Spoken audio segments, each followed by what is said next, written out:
ஜெர்மனியில் பல்பொருள் அங்காடிகள் பெரும்பாலும் தெளிவாக தோன்றும் விலைகளை காட்சிப்படுத்தும் போதிலும் அவை சில வேளைகளில் மக்களை குழப்பமடைய செய்யலாம் என தெரிவிக்கப்படுகிறது.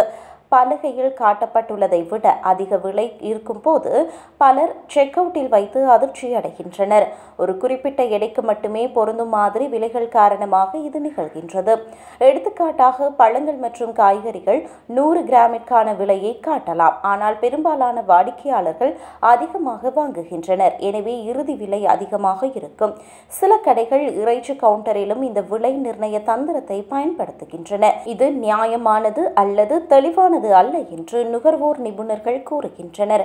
அத்துடன் விலை குறிச்சொற்கள் புரிந்து கொள்ள எளிதாக இருக்க வேண்டும் என்றும் ஜெர்மன் நுகர்வோர் மையம் கூறுகிறது.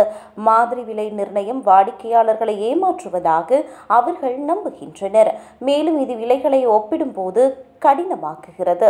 கடைகள் சிறந்த விலை நிர்ணய விதிகளை பின்பற்ற வேண்டும் என்று அவர்கள் விரும்புகின்றனர்.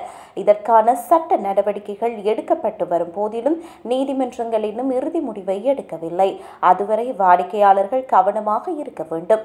மேலும் எடைக்கான விலையையும் அவர்கள் வாங்கும் மொத்த எடையையும் எப்போதும் சரிபார்க்க வேண்டும் எனவும் அறிவுறுத்தப்பட்டுள்ளது.